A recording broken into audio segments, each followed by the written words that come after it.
Karen's laugh was a hyena's cackle, echoing across my ranch like a bad omen. She stood there, all 300 pounds of her, demanding rent for land my family had owned since the Dust Bowl. The audacity was almost admirable, if it weren't so infuriating.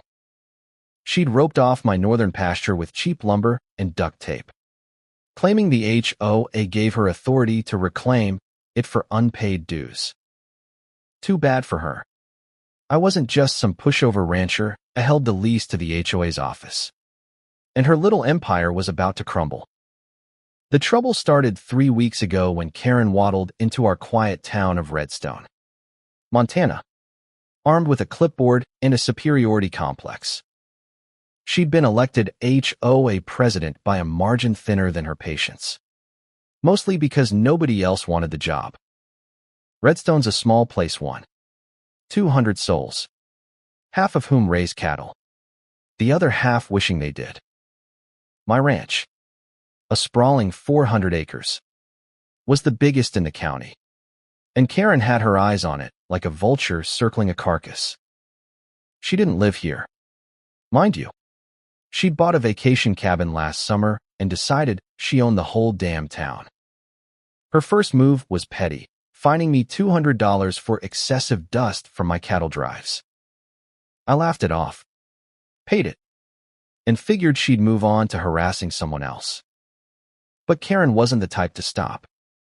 She sent letters claiming my fence lines violated HOA aesthetic guidelines, despite my land predating the HOA by a century.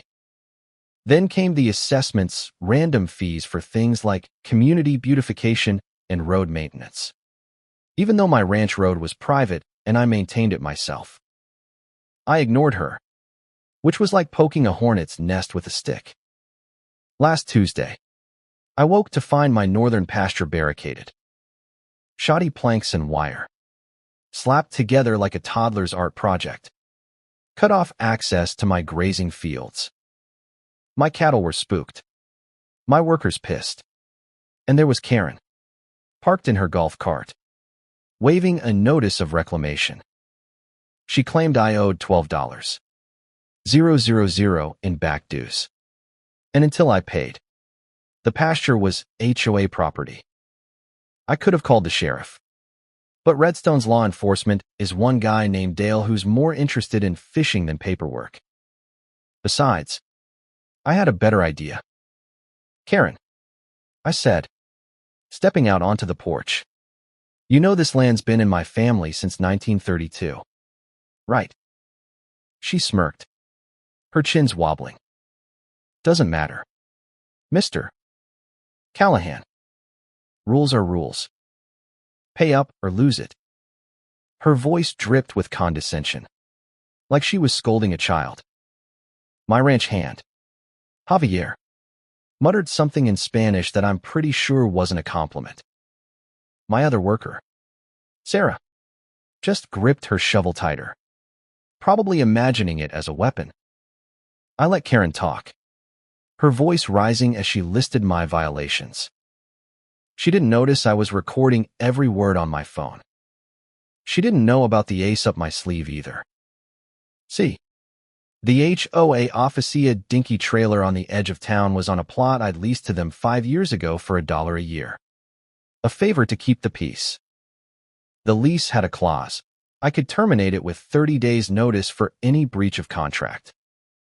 And Karen's little stunt. That was a breach big enough to drive a herd through. The next day, I called a meeting with the HOA board minus Karen, who was too busy measuring my fence posts for compliance. The board was 5 tired locals who'd been bullied into serving under her. I laid out my case, Karen's illegal fence, her baseless demands, and the fact that she'd trespassed on private property. I played the recording of her rant, where she called my ranch a blight on Redstone's future. The board members shifted uncomfortably. They knew Karen was a problem, but nobody had the spine to stand up to her. Until now. Folks, I said, sliding the lease agreement across the table. I own the land your office sits on. You let Karen keep this up, and I'll evict the whole HOA. No office. No power trips. The room went silent. Mrs. Henderson, a sweet old lady who knitted during meetings, dropped a stitch. They voted 4-1 to suspend Karen's presidency pending an investigation. The lone dissenter was her cousin, who didn't count for much anyway.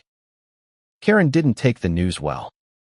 She stormed onto my ranch the next morning, her face redder than the clay soil. "You can't do this," she screeched, waving a new notice that declared my entire ranch condemned for noncompliance. I let her scream, calmly sipping my coffee. Javier and Sarah watched from the barn, barely hiding their grins. "Karen," I said, "you're done. The board's investigating you, and I'm pulling the lease. Your office is gone in 30 days. She froze, her mouth flapping like a fish out of water. "You can't evict us. We're the HOA. I shrugged. "Check the contract." "I can. And I will." That's when she made her fatal mistake. She grabbed a crowbar from her golf cart and started smashing my gate, screaming about teaching me a lesson. Javier called Dale, who, for once, showed up faster than a coyote on a chicken. Karen was cuffed and hauled off for vandalism, her golf cart towed behind Dale's truck like a sad parade float. The fallout was swift. The HOA board dissolved the reclamation order, and I had my workers tear down Karen's pathetic fence. The cattle were back in the pasture by sundown. Word spread through Redstone like wildfire, and Karen became a laughingstock. Her vacation cabin went up for sale a week later. But nobody's biting, turns out. Nobody wants to live next to a tyrant. The HOA office got a new lease, under new management, and I made sure the contract was ironclad this time. But the real kicker came a month later. Karen tried to sue me for defamation and emotional distress. She claimed my recording her rant was illegal. But the Judhaya no-nonsense woman from Billings tossed the case faster than a bale of hay. Karen's lawyer quit halfway through, probably embarrassed to be associated with her. Last I heard, she'd moved to some gated community in Arizona, where she's probably terrorizing another HOA. As for me, the ranch is quieter now. Javier and Sarah got raises for sticking through the chaos.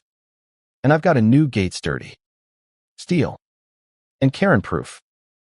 Redstone's back to its sleepy self, and the HOA knows better than to mess with a Callahan.